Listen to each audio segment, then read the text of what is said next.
Indeed, a pleasure to be in Giant Land once again. Father McCartney, Principal, Miss Lewis. I see some of my fellow alumni present and even classmates.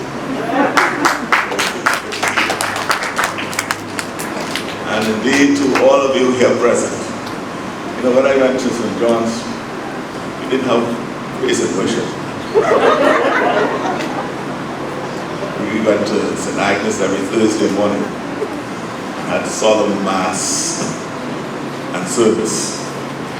And I think the best, most upbeat song we sung in those days was "Let Us Break Bread Together." I would have given a voice of that, but I thought I would keep my voice. What a pleasure it is to be able to speak to you all today. It seems like only yesterday I was in your shoes, bright-eyed and full of wonder and amazement. Though I may still look only 19.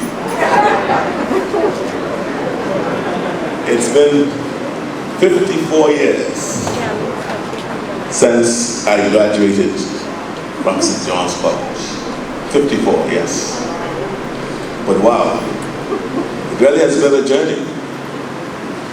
You've joined a long legacy of alumni that have gone on to do great and monumental things both here at home and abroad. You know, my journey to Prime Minister of the Bahamas was a long and winding one, full of highs and lows, and many turning points. There have been times in my life when I came to crossroads, and as life and luck would have it, I went down all the right roads to bring me to this moment, where I am in the most humbling position to be able to serve my country in its highest office.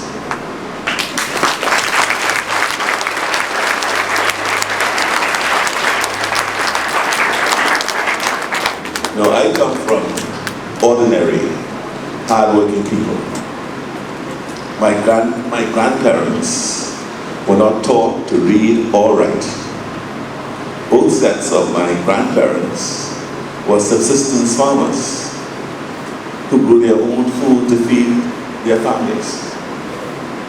My own parents were hardly literate. The term, I think, is functionally literate. They went to an all-age school. Back then, high school was an endangered species. And to go to high school was somewhat of a privilege. In fact, there were not many high schools. And many young people left school by 12 or 13 years of age and went out to work. In those days, it was a big part of our culture to learn a trade from an early age. And even for me, what the chance to go to high school, St. John's, I still had to work after school. Learning a trade was important because it meant that no matter what, you'd be able to fend yourself in a tough world.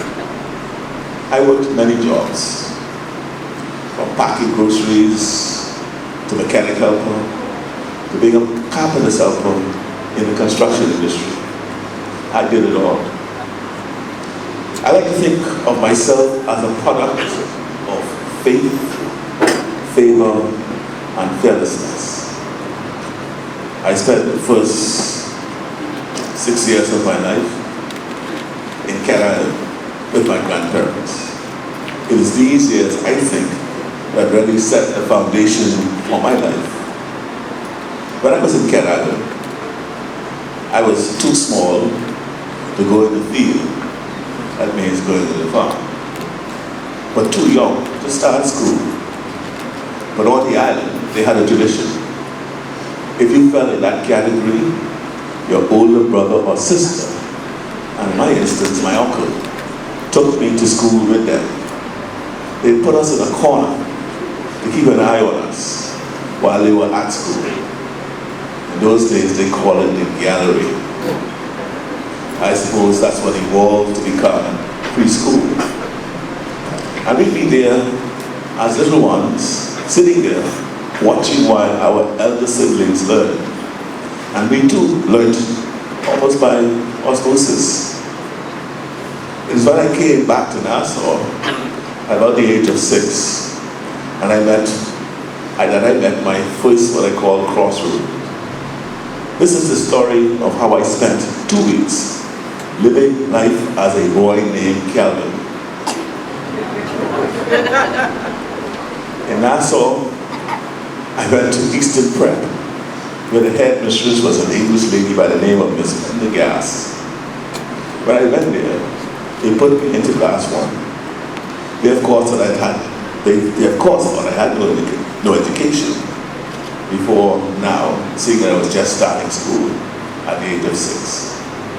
Now in my class, there were 2 Philip Davises. But for some reason, the teacher thought there was a mix-up. When it came down to work, I seemed to know everything. So I was idle most of the time. And then they told me that my name wasn't Philip Davis. It was something called Calvin Brown. I said, no, my name is Philip Brave. My daddy is Brave, and I'm Philip Brave. And they said, no, you don't know your name. You're Calvin Brown.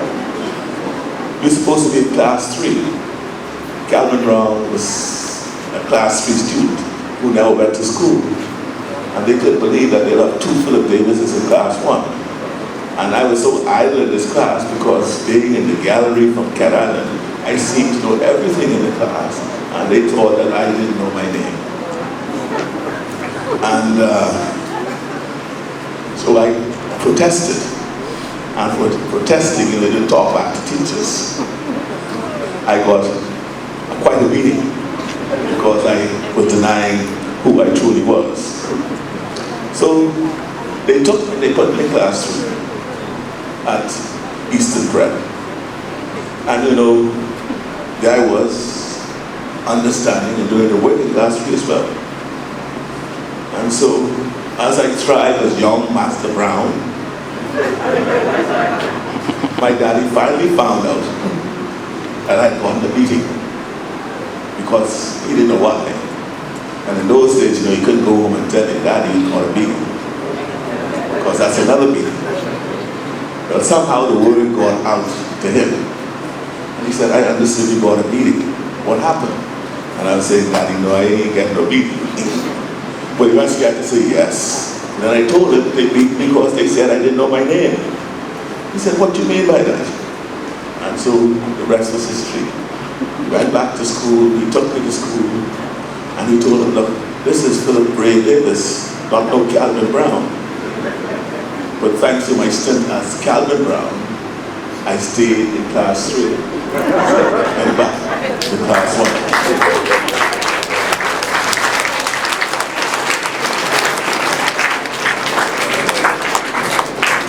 And then I now come to another major turning point in my life as to how I got to St. John's College. I call this chapter, Thank God for John Woods, who was a pilot, a Bahamas Air pilot. When I left prep, Eastern Prep, went to Eastern Junior, and as I started Eastern Senior School, John Bucket with us, we call him Bucket. We were in the same class, going through Eastern Junior and Senior together. Now my father had a vision of me becoming a doctor. So when I, at Eastern Junior, he made sure Eastern Senior that I took the exams, entrance exam for Government High. But John told me, man, they ain't gonna let you in Government High. I gonna take the exam for St. John's. This is the first time I've been here, I was at St. John's College. I say, St. John's? My daddy want me to go to Government High. I didn't take those exams. I sure I passed them. I said, you can't be sure about that. And so he took me to Father Cannon at St. Barnabas to get an application form to take the entrance exam. So Father Cannon asked me if I was Anglican. I said, well, no, my family is Baptist. So he said, you ever went to an Anglican school, Anglican church? I said, yes, I've been there a couple of times. He said, how come? I said, well, I live next door to the Carmel Baptist. And they used to bring me to Sunday school there. And in those days, they kept good records. And he discovered that my name was, in fact, in one of the Sunday school books. I got the entrance exam application, filled it in, took the exam, and yes, I passed for St. John's, and I did pass for Government High. And of course, my daddy wanted me to go to Government High. But before they let me into Government High, they called me in for an interview. And this Englishman started to ask me who my daddy was, who my mommy was, and I wasn't quite sure. And he said, well, this is just to ensure you get your space in Government High. So when I went there, got the interview, next thing I know, they said the space was no longer available. I said, well, thank God, I got my hand. I got St. John's space. And that was another crossroad for me. Because I realized that, things were different then. Not anybody caught where they wanted to be, because the doors often close in on you. And that's why I keep saying, thank God for John Woods, and may God continue his soul will continue to rest in peace. Now, I attended St. John's when it was on the top on Market Street Hill, when they had just gotten into the business of building giants. The school first opened, of course, as you know, in January 1947. Even though for the full 5 years I was there, there's a replica of the school displayed. I can't remember where it's displayed at the school, just to lift our spirit that one day we will be going to that school. But it was not until 1979, many years after I had graduated. It was this very St. John's that I developed an even deeper love for learning and a drive for success. Here I made lifelong friends and grew into the kind of man who kept doing, kept working, and kept learning for more. I say this to you all today. We all come to crossroads in our lives. There are always turning points. Some come nicely, some come with a good beating.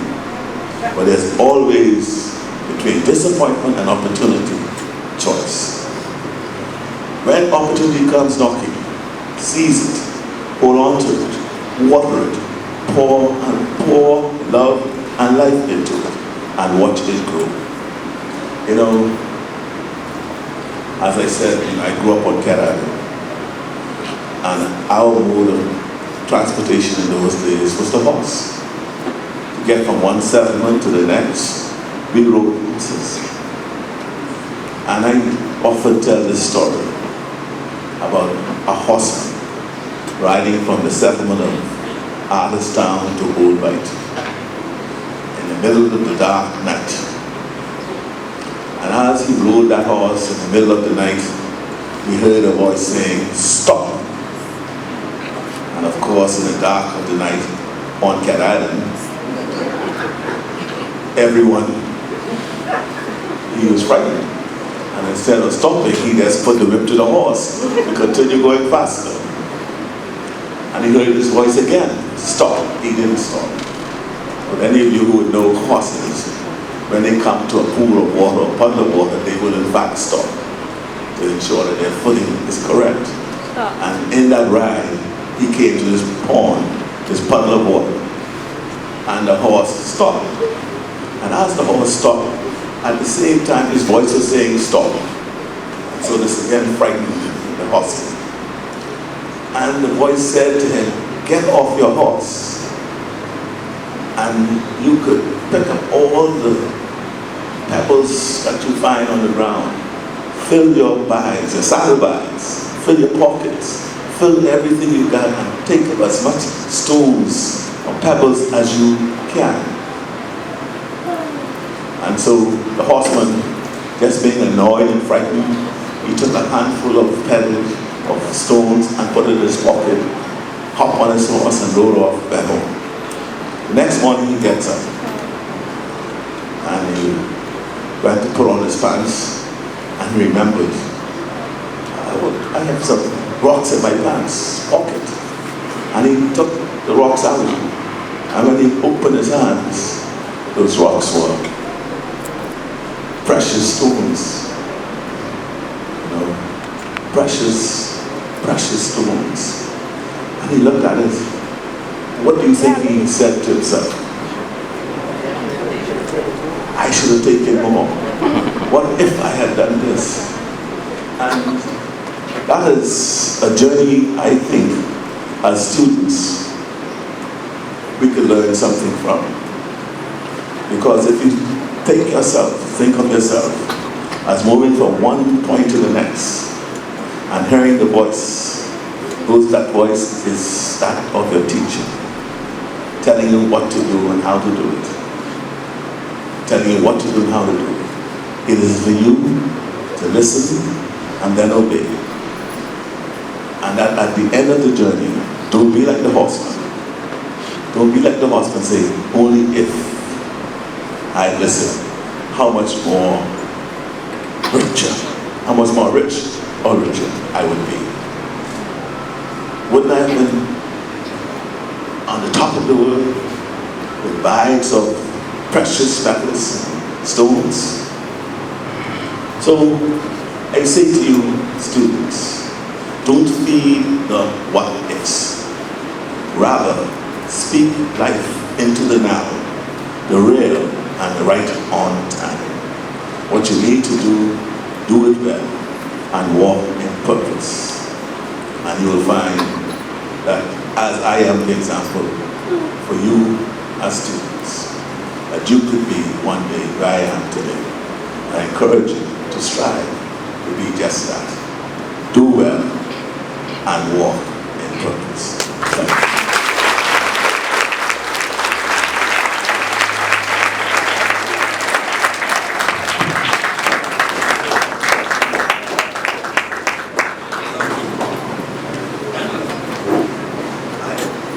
I would not be able to go home tonight unless I give a shout out to Razel Rose. Is Razel here? Razel?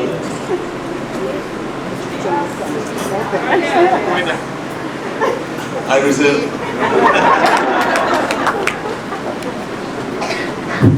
Prime Minister Davis, on behalf of our bishop, administration, students, and staff of St. John's College, we thank you for coming today and sharing your history of St. John's, and you are a true distinguished giant.